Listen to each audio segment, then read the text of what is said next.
दोस्तों, हर हर महादेव, राधे राधे, जय श्री कृष्ण, जय माता लक्ष्मी। धनतेरस की हार्दिक शुभकामनाएं। दोस्तों, धनतेरस के इस पावन अवसर पर कमेंट बॉक्स में लिखें, जय माता लक्ष्मी। माता लक्ष्मी आपके घर में कभी कोई दुख संकट ना आने दें। माता रानी के लिए एक लायक तो बनता है। दोस्तों, धनतेरस पर क्या नहीं खरीदना चाहिए? धनतेरस पर ऐसी कौन सी चीज है जिसे कभी किसी को नहीं देना चाहिए? इससे घर की लक्ष्मी चली जाती है। साथ ही साथ जानिए, झाड़ू धनतेरस पर खरीदे या दीपावली पर जानिए खरीदारी का शुभ मुहूर्त। दोस्तों, हिंदू धर्म में दीपावली पर्व का विशेष महत्व होता है। दीपावली से पहले धनतेरस का त्योहार मनाया जाता है। हिंदू पंचांग के अनुसार कार्तिक मास के कृष्ण पक्ष की त्रयोदशी को धनतेरस मनाया जाता है। इस साल बताना चाहूंगा 2023 में धनतेरस का पूजन मुहूर्त, शुभ मुहूर्त क्या है? तो धनतेरस का पूजन शुभ मुहूर्त 10 नवंबर को शाम 5:47 से शुरू होकर के शाम 7:43 तक रहेगा। इस समय आप बर्तन भी खरीद सकते हैं दोस्तों। लेकिन जो प्रदोष काल का समय है 10 नवंबर को शाम 5:46 से 8:25 तक प्रदोष काल में अगर माता लक्ष्मी की पूजन करते हैं तो इसे अति उत्तम माना जाता है। धर्मशास्त्रों में उल्लेख है कि खास तौर पर धनतेरस के दिन धनवंतरी और माता लक्ष्मी की पूजा करने से जीवन में कभी धन की कमी नहीं होती। इस दिन भगवान कुबेर की पूजा भी की जाती है। दोस्तों, अब जानते हैं धनतेरस पर ऐसा क्या नहीं खरीदना चाहिए जिससे कि माता लक्ष्मी नाराज ना हो। साथ ही साथ धनतेरस पर अपने घर की यह एक चीज कभी किसी को मत देना। हमने गलती से यह चीज किसी को दे दी थी तो उसका हर्जाना हमें भरना पड़ा था, लेकिन अब सब ठीक है। और हां, पर आप ऐसी गलती मत करना। धनतेरस पर ऐसी झाड़ू भी कभी मत लाना, इससे घर में धन की कमी होने लगती है। धनतेरस पर ऐसा खाना भी कभी घर में मत बनाना। तो आइए शुरू करते हैं। दोस्तों, धनतेरस धन का दिन यानी धन के आगमन का दिन माना गया है। इस दिन समस्त संसार में धन की उत्पत्ति हुई थी। माना जाता है कि खास तौर पर धनतेरस के दिन लोहा नहीं खरीदना चाहिए, क्योंकि इस समय राहुकाल होता है। राहुकाल में जो लोग लोहा खरीद लेते हैं तो उसके घर में राहुकाल का वास हो जाता है तथा राहु केतु का वास हो जाता है। इससे जीवन भर दुखों का सामना करना पड़ता है, क्योंकि धनतेरस के दिन धन की उत्पत्ति हुई थी, न कि लोहे की। इसीलिए इस दिन तांबा, पीतल, सोना, चांदी, हीरा, मोती खरीदने का रिवाज है, क्योंकि धन देवता जब प्रकट हुए थे तब अपने हाथों में कीमती धातु का कलश लेकर प्रकट हुए। इसी कारण धनतेरस के दिन लोहा नहीं खरीदा जाता। कई लोग ऐसे हैं जो धनतेरस पर बर्तन आदि खरीदते हैं, लेकिन ये शुभ नहीं माना जाता, क्योंकि स्टील लोहे का ही स्वरूप है। कुदरत से बना पीतल, तांबा, सिल्वर, हीरा, मोती, सोना, चांदी ही खरीदना चाहिए। दोस्तों, अगर आप ऐसा करोगे तो इससे आपके घर में राहु काल का प्रवेश हो सकता है, आपके शुभ कार्य भंग हो सकते हैं। इस बात को बहुत कम ही लोग जानते हैं। जो जानते हैं वो यह गलती नहीं करते, और जो नहीं जानते वो इस दिन स्टील के बर्तन आदि खरीदते हैं। बर्तन आप किसी और दिन खरीद सकते हैं, लेकिन धनतेरस पर भूलकर भी स्टील के बर्तन आदि नहीं खरीदना चाहिए। दोस्तों, धनतेरस के दिन जितना ज्यादा हो सके घर को अच्छे से साफ करना चाहिए। याद रहे, गंगाजल का छिड़काव अवश्य करें, इससे माता लक्ष्मी का आगमन होता है। घर में कबाड़ खाना, टूटे फूटे बर्तन बाहर फेंक देना चाहिए, या पुराने टूटे बर्तन के द्वारा नए बर्तन भी खरीद सकते हैं। घर से टूटी हुई खाट भी हटा देना चाहिए। टूटा हुआ कंगा तथा आईना और मकड़ी के जाले हटा देना चाहिए। कटे फटे जूते चप्पल बाहर फेंक देना चाहिए। शास्त्रों के अनुसार माना जाता है कि धनतेरस के दिन लोहा दान करने से शनि शांत होते हैं। धनतेरस के पर्व पर काले कपड़े नहीं पहनना चाहिए। काले रंग के कपड़े नहीं खरीदना चाहिए, क्योंकि काला रंग शनि का प्रतीक है। इससे माता लक्ष्मी नाराज हो जाती हैं। खास तौर पर धनतेरस के दिन सरसों का तेल नहीं खरीदना चाहिए। तेल आप पहले से ही घर में लेकर रख लें। शास्त्रों के अनुसार माना जाता है कि धनतेरस के दिन ही झाड़ू खरीदना चाहिए।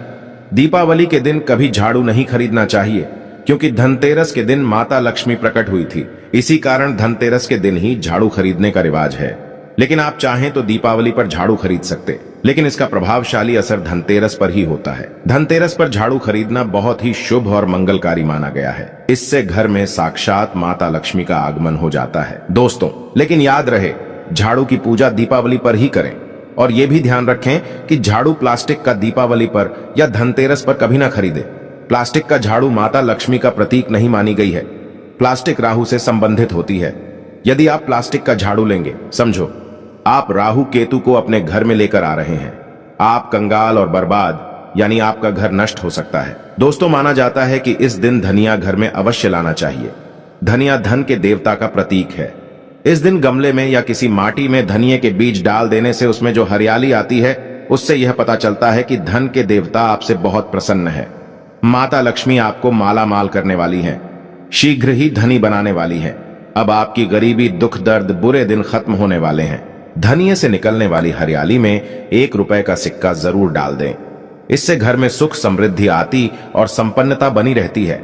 धनतेरस का पर्व सफल हो जाता है। लेकिन याद रहे, धनतेरस के दिन धनिया कभी किसी को मत देना, नहीं तो आपके घर का धन हमेशा हमेशा के लिए जा सकता है। भगवान धन्वंतरी आपके घर का त्याग कर सकते हैं। स्माइल फैमिलीज चैनल आपको सटीक और कॉपी पेन पर लिखकर जानकारी प्रदान करता है।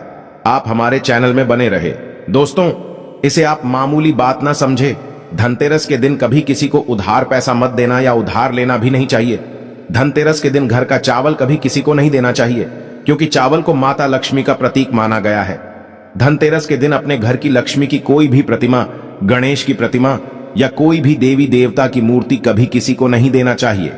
इससे आपके जीवन में खटास आ सकती है, धन की हानि तथा धन की कमी हो सकती है, क्योंकि इस समय अपने घर की ईश्वर की कोई भी प्रतिमा कभी किसी को नहीं देना चाहिए। इस समय ईश्वर घर में आता है, जाता नहीं है। सच्चे हृदय से पूरा वीडियो जरूर देखना और स्माइल फैमिलीज चैनल को जरूर सब्सक्राइब करना, एक लाइक जरूर करना। कमेंट बॉक्स में अपनी राशि भी डाल दीजिएगा। यदि आपकी राशि के अनुसार हमारे पास कोई उपाय होगा तो वह आकर हम आपके कमेंट के रिप्लाई में बता देंगे। दोस्तों, धनतेरस के दिन कांच नहीं खरीदना चाहिए, लोहा नहीं खरीदना चाहिए, चाकू, छुरी या कोई भी धारदार वस्तु घर में नहीं लाना चाहिए। इन वस्तुओं का घर में प्रवेश होना बहुत ही अशुभ माना गया है। धनतेरस पर इन चीजों को कभी नहीं खरीदना चाहिए। धनतेरस के दिन कभी किसी से उधार पैसा मांगकर खरीदारी नहीं करना चाहिए। इससे आपको फल नहीं मिलने वाला कर्ज लेकर धनतेरस का पर्व मनाना शुभ नहीं माना जाता। इससे माता लक्ष्मी नाराज हो जाती है और उल्टा घर में धन की कमी होने लगती है। दोस्तों, शास्त्रों के अनुसार माना जाता है कि धनतेरस के पर्व पर लहसुन प्याज का खाना नहीं बनाना चाहिए, मांस मदिरा नहीं लेना चाहिए, क्योंकि इस दिन ईश्वर को भोग लगता है। धनतेरस की होती है पूजा। धनतेरस के पर्व पर गाली नहीं देना चाहिए, स्त्री का अपमान नहीं करना चाहिए। इससे धीरे धीरे धन की हानि होने लगती है दोस्तों, और घर में परेशानियों का आगमन हो जाता है। खास तौर पर धनतेरस के दिन खाने में धनिया बीज अवश्य डालना चाहिए, बहुत ही शुभ माना गया है। इससे घर में धन का आगमन होता है। दोस्तों, धनतेरस के पर्व पर गाय को हरा धनिया खिलाने से बड़ा ही लाभ प्राप्त होता है। आपके जीवन में कभी कोई दुख संकट नहीं आती। गाय को हरा चारा खिलाने से ही, रोटी आदि खिलाने से धन देवता प्रसन्न होते हैं, क्योंकि इस दिन समस्त संसार में गाय की पूजा भी की जाती है। इस दिन गाय सर्वश्रेष्ठ पूजनीय मानी गई है। इस दिन गाय की पूजा करने से करोड़ों पुण्यों व्यक्ति को प्राप्त हो जाते हैं। वह व्यक्ति कभी दुखी नहीं रहता। इस दिन गाय के चरण छूने से मनुष्य को 33 कोटि देवी देवताओं का आशीर्वाद प्राप्त हो जाता है। इस समय देव शक्तियां सक्रिय होती हैं। दोस्तों, यह मौका आप कभी ना छोड़ें। इस समय आप जो भी मांगोगे वह मुराद अवश्य पूरी हो जाएगी। धनतेरस के पर्व पर घर में मंदिर के पास छिपकली आदि दिख जाए तो बहुत ही शुभ संकेत माना जाता है। छिपकली को माता लक्ष्मी का प्रतीक माना गया है। मंदिर में छिपकली दिखना या घर में किसी पक्षी का आना, उल्लू आदि का आना बहुत ही मंगलकारी तथा शुभ संकेत माना गया है, क्योंकि उल्लू माता लक्ष्मी का वाहन है। साक्षात माता लक्ष्मी आपके घर में आने वाली हैं। इसे धन आने का सूचक माना जाता है। धनतेरस के दिन काली चींटियों का घर में आना तथा लंबी लंबी लाइन बनाकर या गोलाकार आकर में चींटियों का चलना बहुत ही शुभ संकेत माना गया है। इसे धन की देवी माता लक्ष्मी के आने के आगमन माने जाते हैं। धनतेरस या दीपावली की रात अगर माता लक्ष्मी को अपने सपनों में देखा है या आपके सपनों में माता आती हैं, तो बहुत ही मंगलकारी संकेत माना गया है। इन सपनों को आप कभी किसी को शेयर मत करना। माता लक्ष्मी यूं ही किसी के सपनों में नहीं आती हैं। धनतेरस पर धन देवता की सवारी का घर में आना मंगलकारी माना गया है। इसे अत्यंत दुर्लभ एवं बहुत ही कम लोग देखते हैं। इसे देखना मतलब अब आपके धन के द्वार खुलने वाले हैं। भगवान धन्वंतरी आपसे अति प्रसन्न है। समझो, आपको दुनिया की कोई भी शक्ति करोड़पति होने से रोक नहीं पाएगी, महाधनी होने से रोक नहीं पाएगी। अब आपका बाल बांका भी नहीं होगा। इससे आपका जीवन सफल हो जाएगा। दोस्तों, धनतेरस के दिन गाय का दिखना अत्यंत लाभकारी माना गया है। ऐसे में अब गाय को तिलक और उसके चरण अवश्य छुएं और उसे कुछ ना कुछ जरूर खिलाना चाहिए, तभी ही लाभ प्राप्त होता है। धनतेरस के दिन मछली को देखना अच्छा माना जाता है। इसे विष्णु का प्रतीक माना गया है। धनतेरस के पर्व पर सफेद बिल्ली का दिखना अच्छा माना गया है। शास्त्रों के अनुसार माना जाता है कि धनतेरस के पर्व पर घर के अंदर मोरपंख का प्रवेश होना अत्यंत लाभकारी माना गया है, क्योंकि मोरपंख कृष्ण भगवान को बहुत प्रिय है और भगवान धन्वंतरि ही भगवान कृष्ण है, भगवान विष्णु है। धनतेरस यानी धन देवता श्री कृष्ण का ही अवतार हैं। दोस्तों, इसीलिए धनतेरस पर मोरपंख जरूर लाना चाहिए। मोरपंख खरीदते समय भगवान कृष्ण का ध्यान अवश्य कर लें, उनका स्मरण कर लें। मोरपंख में महाशक्ति आ जाती है और इसे आप जहां भी रखोगे सुख और समृद्धि, यश, वैभव चुंबक की तरह खींचा चला आएगा। इससे जीवन में धन, वैभव, यश तथा माता लक्ष्मी की प्राप्ति होती है। मोरपंख इस दिन अवश्य घर में लाना चाहिए। मोरपंख नकारात्मकता को नष्ट कर देता है। दोस्तों, धनतेरस के पर्व पर घर में नारियल जरूर लाना चाहिए। इससे माता लक्ष्मी का आगमन होता है। अगर आप वाकई में धनतेरस के इस पावन अवसर पर माता लक्ष्मी को अपने घर पर बुलाना चाहते हैं तो कमेंट बॉक्स में लिखो, माता लक्ष्मी आपका स्वागत है। हमारे घर में कमेंट बॉक्स में लिखें, जय माता लक्ष्मी, धनतेरस की हार्दिक शुभकामनाएं।